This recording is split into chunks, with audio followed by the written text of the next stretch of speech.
So hi, welcome to the Noise Podcast. I'm Shane, I'm Glory. and we're here with Robin. And Layla. From VENUES, and we're gonna ask some questions today. I'm gonna start. So what inspired you guys to start the band, and what does the band name mean? Yeah, okay, and I moved to Stuttgart, and I wanted to create a band on my own. Mhm.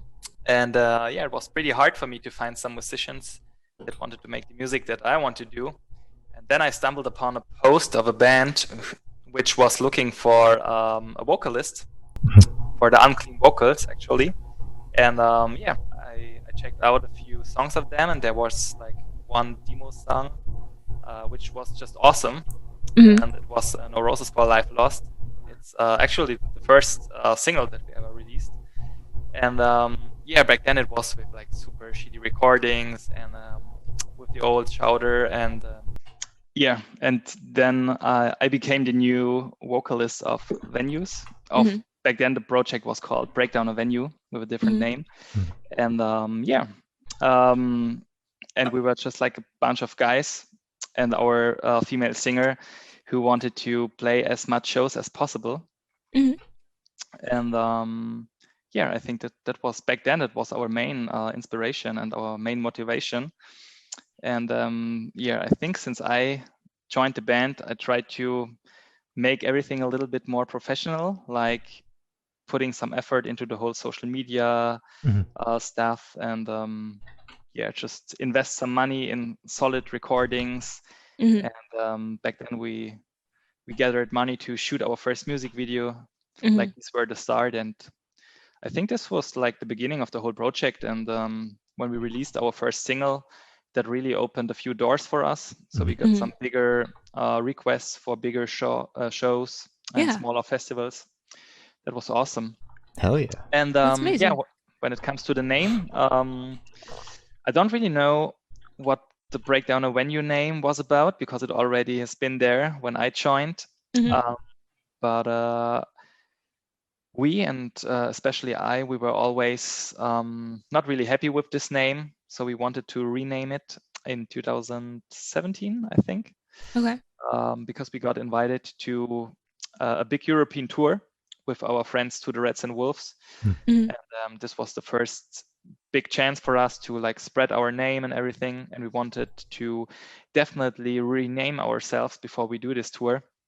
And so we talked a lot about what could we do, and we just ended up choosing a name that is kind of neutral and not really says a lot about what kind of music we do, because back then we were, or still are, something between metal, rock, post-hardcore, metalcore, Yeah. something in between, and we just don't know. So we didn't want to have like a typical metalcore name or anything, just that we don't limit ourselves in any way, and just are free to do whatever we want. And so we just chose Venues, and also kept like the referral to the old name. It also Alright. makes it easier to remember. So when you're Yeah. on tour opening for a bigger band, everyone's like, "Oh, that band VENUES," and goes home and Venue. looks you up. Yeah. Right. Alright. So congratulations on your upcoming release, Solace. How do you feel the response to the announcement so far? Well, we actually wanted to release the first single of the album even earlier, I guess, but due to COVID, we had to postpone the album production, and we had to postpone the release date. But we felt also, though we felt the need to keep things going, because it was a long time has passed since the debut record came out. And since this is the first record with me on vocals, we wanted to spread word and make things clear with the new members. It's not only me, it's also our guitarist Valentin, who joined the band in 2019. And so on one hand we couldn't wait for something to be released, and on the other hand we wanted to release as much singles as possible, together with cool music videos. And so I think Robin came up with the idea to release the first single in when was it? It's March. Yeah. And keep it going like a monthly single until the album drops. Okay. Okay. So I'm glad you actually brought up the music videos, because I noticed you guys kind of have a storyline building within the music videos you've put out for this album so far. Are you going to continue that with the rest of the music videos, and can you kind of touch on that story a little bit and tell us what's going on? Yeah, we will do. Actually, this time we really wanted to do some super crazy music videos and just bizarre stuff, so that people will talk about it and spread the word just about how crazy this is.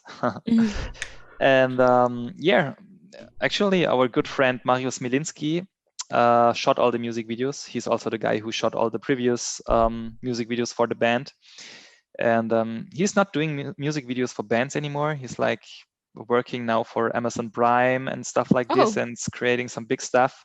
Yeah. Wow. But as he's a good friend of us, he said, "All right, I will do some more music videos As you should. for you guys." And he came. We wanted to give him like absolute free hand, so that he can do whatever he want to do. And then he came up with these concepts of that zombie love story. And we all really liked it, and thought it is pretty funny. And it was actually a lot of fun to shoot all that stuff. Yeah. But yeah, I think we are very happy with the output so far. And there will be 3 more music videos. Okay. So there's something to look forward to. Hell yeah. All right. And all of those, the 3 extra music videos that you guys are dropping, are also going to connect with the story that you already have put down? The next 2, definitely. We're not really sure if the 3rd one also will. Okay. But the story will definitely continue a little bit. So. Okay. Okay. All right. So is there any meaning behind the album name or cover art? Yes, it is. Since we were writing the songs for the album during the pandemic and during the lockdown, we weren't able to do anything here in Germany to and jam around in the rehearsal room. So, and everybody of us was struggling in their own kind of way, about the job or personal relationships. So there was very much going on in the last year. So writing this album was a big solace for all of us. So it was pretty clear that this album name will fit perfectly. Yeah. Because it gave us a solace, and the lyrics are most of them are about finding solace in different things. In the end, finding solace within yourself and staying strong, open, going new ways, and opening new chapters, stuff like that. So yeah. And then the cover art, is there any meaning behind that? The cover art, sorry. The cover art was made by our good friend Venera Red, who also did the cover art for the first album. So we absolutely love her art, and we gave her all the songs so she can have a listen to it, to the whole album. And we also gave her completely free hand on this, so she can just bring her feelings that were given by her by the songs into her art and make the best out of it. And she came up with the cover. She sent it to us, and we all thought it was pretty nice and it fit perfectly well. So we just took it without any discussions. Hell yeah. Yeah. All right. I'm actually happy that you brought up that the cover arts were done by the same person, because I was looking at your Spotify and it's all very consistent, and it makes me very happy because it looks like it's in the same family. So it's really good. I like that a lot. Thanks. So can you tell me a little bit about your writing process for this album? Yeah, when we started writing songs for Solace, it was like right in the COVID times. I mean, not exactly, because the first song that we wrote together was Uncaged Birds, which is also the single that we recently released. Yep. And this was before COVID. And this was pretty cool because for me especially, and for all of us, it was a good proof that the new setup with Lela and Valentin works pretty good. Because I mean, we already played a few shows together live, so we saw that everything worked out great. Yeah. But yeah, when we recorded and produced Uncaged Birds, we really had proof that everything will turn out good, because we can work pretty good together in the studio when it comes to really recording and producing songs. Yeah. And yeah, after this one, we had a little break because we had to talk a little bit about the direction where we want to go. Okay. But in general, we all said that we want to get a little bit more heavy and not that poppy like the first one on Aspire, and yeah, maybe spice it up a little bit with heavy tunes here and there. Yeah. And yeah, actually it was a little bit tricky to work on all these songs because we were not able to meet in person over here in Germany because of all the COVID restrictions. So we had to yeah, work on all these songs like isolated in our own rooms, record stuff and send it around, send it to the other members, and yeah, gather some feedback. And yeah, like throw it all together like a big puzzle and then try to combine that stuff. But I think it worked out pretty good. Especially for me, it was a cool chance to just sit in my room and work focused on stuff without any distraction or something. Yeah. And yeah. How did you guys, was it like an easy transition from like working in a room together on this stuff and then doing it like socially distanced over Zoom, putting your parts together separately? Was that an easy transition, or did you guys find it difficult? I think for me it was kind of easy because, but I would also say that I have one of the easiest jobs because I just put my shout vocals on the nearly finished song, so it's not that super hard. But as far as I can tell, I think everyone was had a good or had an easy time here to work this out. Okay. And yeah, I mean, in general, we do songwriting like this. Our two main songwriters, Konstantin and Valentin, they are creating like the instrumental main structures with nearly, and send over the nearly finished song, I'd say, and pass it over to our drummer Dennis, who is taking care of the drums. And after the drums are done, the song gets sent over to me and Lela, and then we are talking about the vocals and talk about how the song speaks to us and what kind of feelings we get, and then we try to find a topic which you want to write about and see if the other person can relate to it, and or maybe talk about some personal experiences and stuff like this. And then we start writing our vocals, also the lyrics, and this is usually how we write songs. But back then when we wanted to hit the studio, it was April. This was the first studio date which was planned, but because of COVID we had to postpone everything to August. But I think that was good because we had a few more months to work on the details and polish things here and there, which was pretty good. And but we were very happy when we were able to finally go to the studio, because then we were of course able to see each other again, like face to face, and sit all in a room and really work on the record and finish a lot of stuff, because there's also where a lot of stuff was happening in the studio, and we did a lot of last minute decisions on a few of the songs. So I think we did everything we can during these times to work on this record in a good way. It kind of seems like this was like a blessing in disguise for you guys, because you had all this time to kind of work on the record, and then you're able to build a story with your music videos. Whereas if you were on tour, you'd be like, you got 2 months to write a record and record it, and then you shoot one music video and that's it.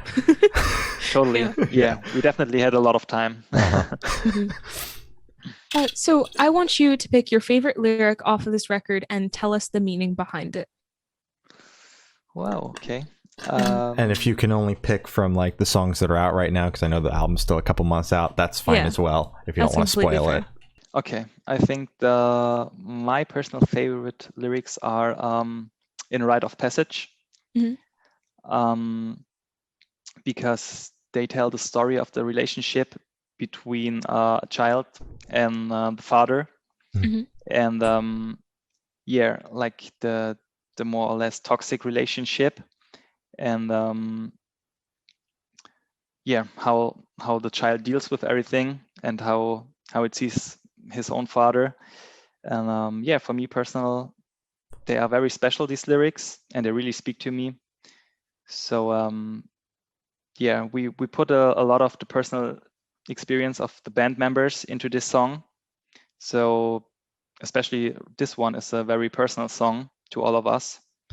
And yeah, Okay. I think that's it. Solid. All right. So what song on the record took the longest to write, and which one is your personal favorite?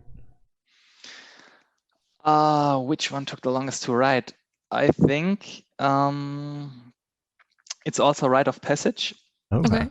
because when we had the instrumental version first, the whole song was very metal and very old school, Ooh. and especially Lela and me, we were pretty unhappy with it, and we were like, wow, guys, this doesn't really fit on the record, and it's not Yeah. really a Venue song. It's like too old school and too metal. Okay. And so we worked on this song like over and over again, and we tried so many things. And yeah, I know it took like weeks only to work on this song.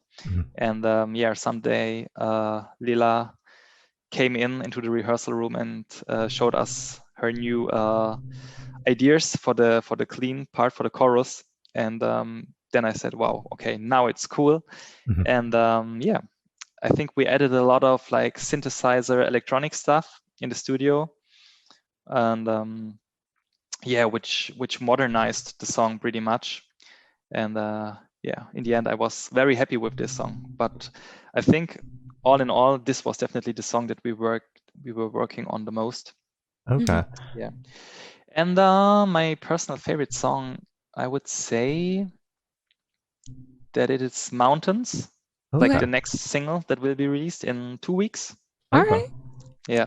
All right. It's just like super catchy chorus, and yeah, for me has a lot of like punk rock elements, or Ooh. yeah, something like this.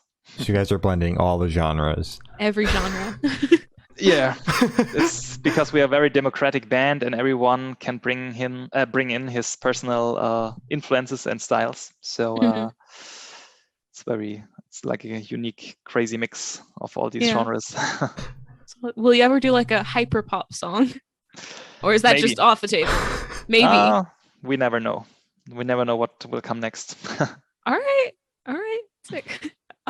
So can you tell us where your headspace was at while you were creating this record? Sorry? Can you tell us where your headspace was at while you were creating the record? Headspace? Headspace, like I was in the dumps when I was writing this record, or I was actually pretty happy when I was writing this record, and you can see it on the record. Yeah, kind of how you were feeling. Exactly. Right. Yeah. Sorry. Yeah. Now I got it. I think when we were writing the songs, we all got the COVID blues, because we were so like isolated, and especially we just weren't able to see each other when we started writing a lot of these songs. And yeah, I mean, a few of us also work in the music industry, so we got hit pretty hard personally also by all that stuff that was happening right now. Especially in Germany, we had like a very hard lockdown where like all the shops were closed down, and yeah, hard times for at least a few of us. And so the general vibe was pretty, yeah, I would say we were all like a little bit depressed, and we were all missing playing shows, playing live, because this was like, or still is, one of our main motivations, just to go on stage and play our songs live. So it definitely got a darker touch by our personal feelings. Maybe you can also hear this on this record. It's like way darker, a little bit heavier. Yeah. And yeah, I think this is definitely, as Lela also told, that Solace, the title already explains it. It was like a personal solace for all of us. Just to work on this record was like, yeah, the light in the end of the tunnel. Something that we could look forward to during these times, and something that just gave us some hope. Yeah.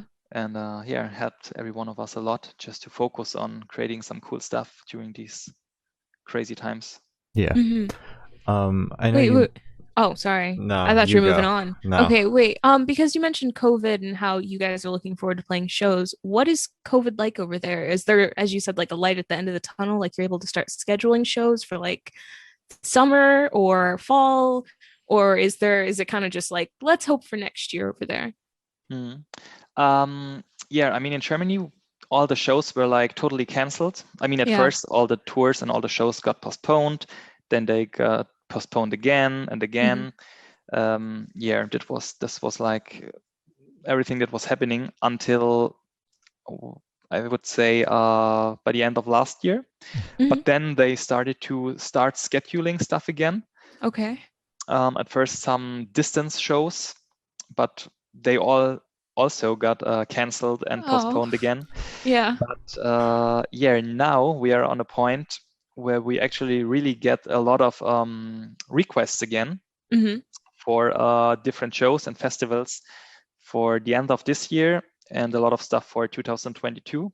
Okay. So right now, I would say like this week and last week, the good things started again. Good. Yeah. And yeah, actually, we will also play a live streaming show this weekend on Saturday. So it feels like at least playing a real show, because we all have to go into the van and drive to this show, go on a real stage, but only play in front of a few cameras. But at least we have like something of this band feeling back. Yeah. Exactly. Yeah, but we will also play on the 13th of July. We will play a real show, but at least a distance show. Yeah. But in front of real people. Not cameras. Yeah, not cameras. Yeah, in Munich. So yeah, it feels good right now, because shows are coming back slowly. I mean, right now there are streaming shows and distance shows, but at least we have shows, and we are also working on a tour for January right now, for a real tour. So yeah, all right. Looks good. I'm so happy to hear that. Oh I mean, over here in the States, it seems like the very end of the summer and the fall is like the magic time to start booking shows and start touring again.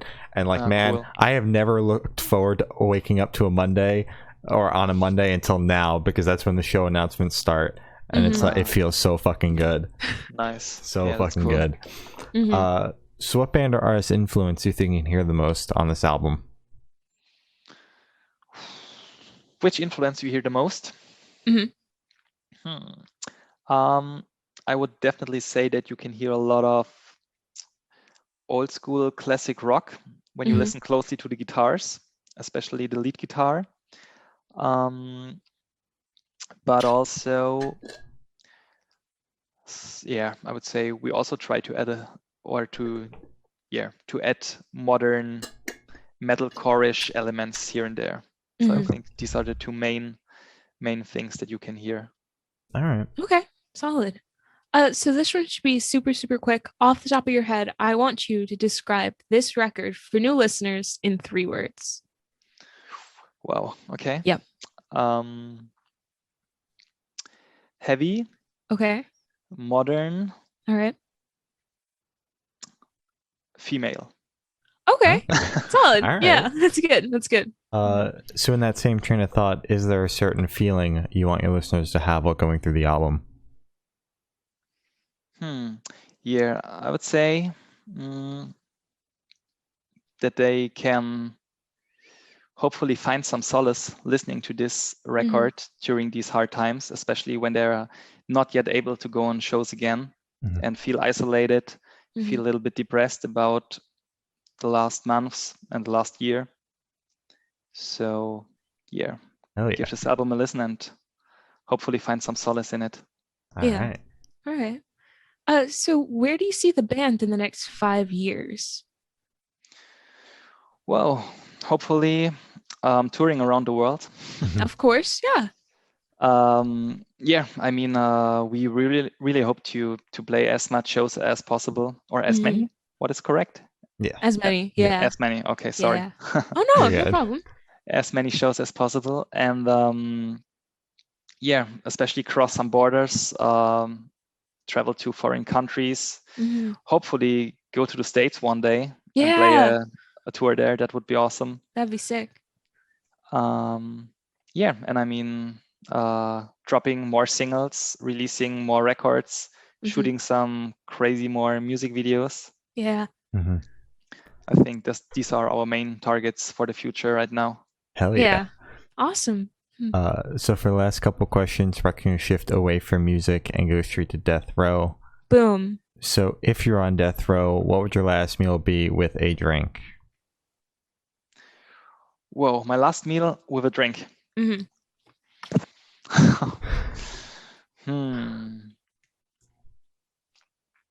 Wow, okay, that's a really hard question. Yeah. They get harder. I'd say a big pizza. Okay. With a big bottle of Coke. Okay. Solid. What do we have on that pizza? Is it just a plain like margarita pizza? Yes. Just okay. A plain solid. margarita pizza. Okay. Taste. All right. So if you could live in one fictional world for a week, where would you live? I think I would live in the Lord of the Rings world. Ooh.